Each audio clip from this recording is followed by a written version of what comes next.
Of camera story के सभी दर्शकों का हार्दिक स्वागत है। दोस्तों, आप सब कैसे हैं? आशा करती हूँ आप सभी लोग अच्छे होंगे। दोस्तों, आज हम एक कहानी सुनने वाले हैं। आज हमारी कहानी का टाइटल है रहस्यमय दरवाजा। आइए दोस्तों, फिर इस कहानी को हम सुनते हैं। रहस्यों से जुड़ी कहानियाँ पढ़ने में और लिखने में और आपको सुनने में दिलचस्प लगती है, लेकिन कुछ रहस्य ऐसे भी होते हैं जो होते तो काल्पनिक है, लेकिन वास्तविकता बनने देर नहीं लगती। रहस्यमय दरवाज़ा एक ऐसी ही ज़बरदस्त कहानी है जो आपको रोमांचक का एहसास करवा देगी। एक छोटा सा गांव था। उसी गांव में एक कार्तिक नाम का एक लड़का रहता था। उसे पढ़ाई में कोई दिलचस्पी नहीं थी।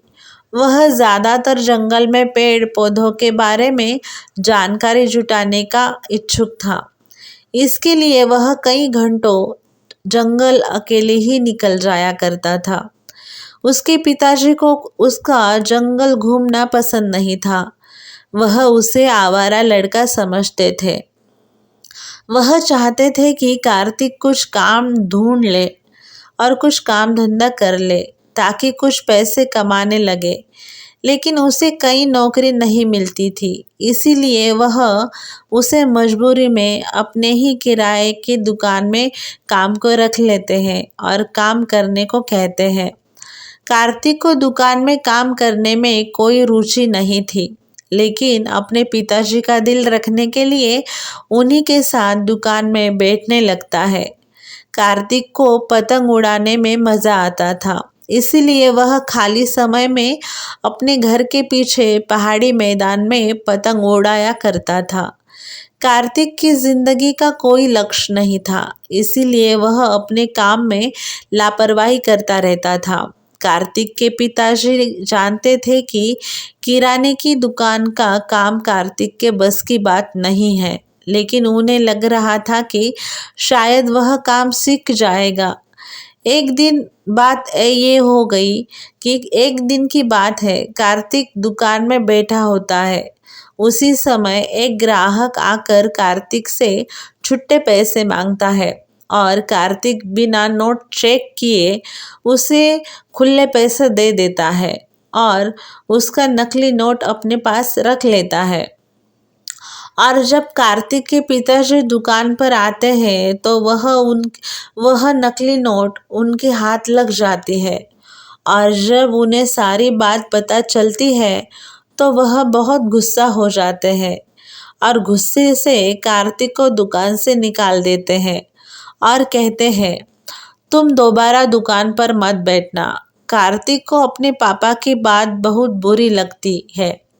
दरअसल उसे दुकान में बैठना बिल्कुल पसंद नहीं था और वह चाहता था कि उसके पापा उसे दुकान में न बुलाए। कार्तिक अपने घर पहुंचकर अपनी पतंग लेकर पहाड़ी के किनारे आ जाता है और वह अपनी पतंग उड़ाने लगता है। पतंग उड़ाते वक्त हवाएं तेज हो जाती है। कार्तिक की पतंग आसमान में लहरने लगती है। कार्तिक जल्दी से अपनी पतंग नीचे उतारने की कोशिश करता है और उसी कोशिश में पतंग का धागा टूट जाता है। पतंग जाकर एक पेड़ में फंस जाती है।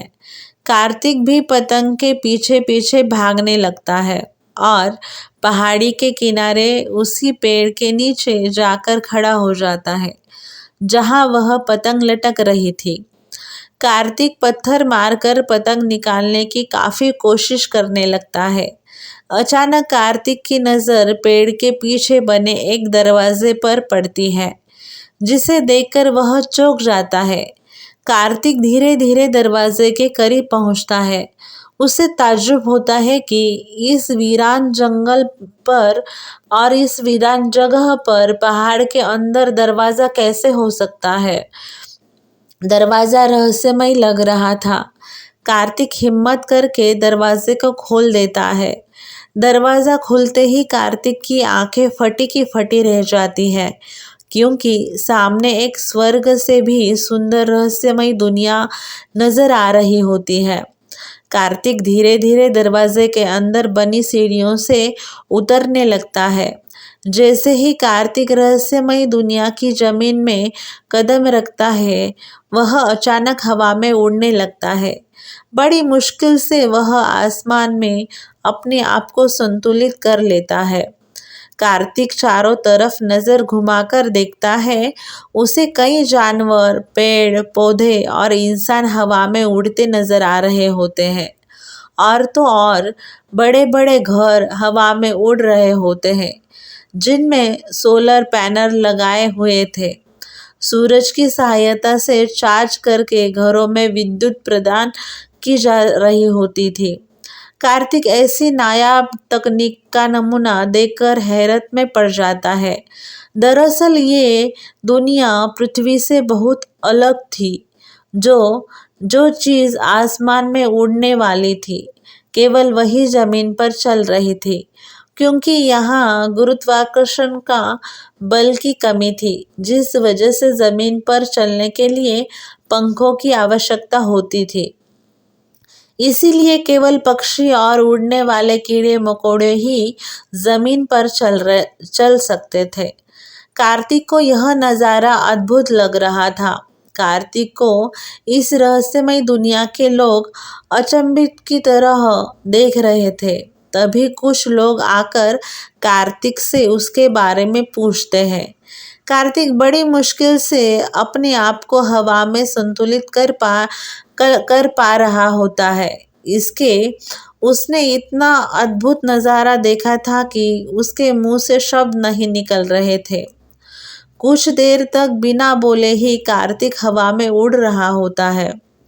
इस दुनिया के इंसान कार्तिक को देखने के लिए चारों तरफ घूमने लगते हैं। कार्तिक के कपड़े और उसके कपड़े बिल्कुल अलग थे। इस दुनिया के इंसानों के कपड़ों में सोलर चार्जिंग पैनल लगे हुए थे, जिसकी मदद से वह अपने शरीर में लगे गैजेट का इस्तेमाल कर पाते थे। सभी के पास एक से बढ़कर एक अद्भुत और आधुनिक यंत्र मौजूद थे, जो पृथ्वी की तुलना में कहीं ज़्यादा आधुनिक थे। इस जगह पर भी पृथ्वी की ही तरह लोगों ने अपने अलग अलग देश बना रखे थे और हर देश में प्रधानमंत्री, राष्ट्रपति और आर्मी फोर्सेस भी थी। कार्तिक इस दुनिया में अजनबी था और काफ़ी अनजान था, जिसकी वजह से लोग उसे संदिग्ध व्यक्ति समझ रहे थे और इसी कारण उसे गिरफ्तार कर लिया जाता है। कार्तिक बहुत विनती करता है कि मैंने कुछ नहीं किया है, मुझे गिरफ्तार क्यों कर रहे हो आप? लेकिन उनकी बात किसी को समझ नहीं आती। यहाँ के लोगों की भाषा शैली बिल्कुल अलग थी। ज़्यादातर लोग कम शब्दों में ही बात किया करते थे। कार्तिक को गिरफ्तार करके पूछताछ करने के लिए पुलिस थाना लाया जाता है। कार्तिक लोगों को अपनी बात समझा पाने में असमर्थ था, क्योंकि उसकी भाषा किसी को समझ में नहीं आ रही थी। कार्तिक की बात को समझने के लिए लैंग्वेज रिकॉर्ड टेक्नोलॉजी का इस्तेमाल किया जाता था। लैंग्वेज ट्रांसलेटर की मदद से उन्हें कार्तिक के बारे में बहुत हद तक जानकारी मिल जाती है और वह समझ जाते हैं कि कार्तिक कोई ऐसा व्यक्ति नहीं जिससे हमारी दुनिया को नुकसान पहुंचेगा, बल्कि यह पृथ्वी ग्रह से भटककर हमारी दुनिया में प्रवेश हो गया है। इस दुनिया के लोग कार्तिक को अपना मेहमान समझने लगते हैं। कार्तिक के खाने पीने के लिए शाही व्यंजनों की तैयारी की जाती है। कार्तिक इनके बदले व्यवहार से चिंतित था, क्योंकि वह इनकी बातों को समझ नहीं पा रहा था। जैसे ही कार्तिक को खाने की टेबल के सामने लाया जाता है, कार्तिक के चेहरे में मुस्कुराहट आ जाती है, क्योंकि वह काफ़ी देर से भूखा था। कार्तिक तुरंत खाने की टेबल के आसपास मंडराने लगता है और जैसे ही कार्तिक खाने का पहला निवाला मुंह में डालता है, उसे तुरंत उल्टी हो जाती है। खाने का स्वाद एकदम कड़वा था। कार्तिक को ऐसे खाने की बिल्कुल आदत नहीं थी। खाने का अपमान देखकर दूसरी दुनिया के लोगों को काफ़ी गुस्सा आ जाता है। वह इशारों में कार्तिक को खाने के लिए दोबारा कहते हैं, लेकिन कार्तिक उन्हें मना कर देता है। कार्तिक उन्हें इशारे से समझाता है कि अपने लिए खाना वह खुद ही बना लेगा, केवल उसे खाने पीने की चीज़ें उपलब्ध करा दीजिए। कार्तिक को पेड़ पौधों के बारे में पहले से ही अच्छी जानकारी थी। कार्तिक को किचन में भेज दिया जाता है और कुछ ही घंटों में मेहनत के बाद कार्तिक स्वादिष्ट खाना तैयार कर लेता है। कार्तिक के खाने की खुशबू से इस दुनिया के लोगों के मुंह में पानी आ जाता है। वह भी कार्तिक का बनाया हुआ खाना चखना चाह रहे थे। कार्तिक सभी को खाने के लिए आमंत्रित करता है। कार्तिक का बनाया हुआ खाना खाते ही सभी कार्तिक के दीवाने हो जाते हैं। उन्होंने आज तक इतना स्वादिष्ट खाना नहीं खाया था। इस दुनिया में पृथ्वी की तुलना में खाने के अलावा सभी चीज़ें बेहतर थी, लेकिन आज इन्हें खाने के लिए असली स्वाद का एहसास हो चुका था। कार्तिक के बनाए हुए खाने की बात दूर दूर तक फैल जाती है। एक दिन इस शहर में इस दुनिया के प्रधानमंत्री का दौरा होने वाला था, जिनके स्वागत के लिए पूरे शहर को सजाया जा रहा था, लेकिन खाने की जिम्मेदारी कार्तिक को दी जाती है। कार्तिक अब इन लोगों के इशारों को समझने लगता था और उसे भी इस दुनिया में मज़ा आने लगा था। जैसे ही प्रधानमंत्री का आगमन होता है, उनका जोरदार स्वागत किया जाता है और प्रधानमंत्री जी के भाषण के बाद भोजन की व्यवस्था की जाती है। प्रधानमंत्री के दौरे में एक से एक अधिकारी आए होते हैं और जैसे ही प्रधानमंत्री खाना खाते हैं, वह अपनी कुर्सी से उछल पड़ते हैं। कार्तिक के स्वाद का ऐसा नायाब नमूना पेश किया जाता था कि इस दुनिया में सभी उसके स्वाद के दीवाने होने लगते हैं। प्रधानमंत्री आदेश देते हैं कि कार्तिक को सर्वोच्च सम्मान दिया जाए और इससे खाना बनाने की सारी विधियाँ सीखी जाए। प्रधानमंत्री के आदेश से कार्तिक को इस दुनिया का प्रतिष्ठित नागरिक बना दिया जाता है। कार्तिक के रहने के लिए एक बहुत ही सुंदर आलीशान घर दिया जाता है, उपहार स्वरूप घर दिया जाता है। कार्तिक की जिंदगी बदल चुकी थी और वह अब पृथ्वी नहीं जाना चाहता था। धीरे धीरे कार्तिक इसी दुनिया का स्थायी नागरिक बन चुका था। इसके बाद कार्तिक ने वह रहस्यमय दरवाज़ा कभी नहीं खोला और इसी के साथ ज़बरदस्त कहानी का समाप्त हो जाता है। दोस्तों, आपको ये रहस्यमय कहानी कैसी लगी? दोस्तों, आप सबको आज की कहानी कैसी लगी? आप सबको आज की कहानी अच्छी लगी हो तो कमेंट बॉक्स में कमेंट करना ना भूलें। दोस्तों, आप हमारे चैनल पर नए हो तो हमारा चैनल सब्सक्राइब करें, लाइक करें और ये कहानी अपने दोस्तों के साथ शेयर करना ना भूलें।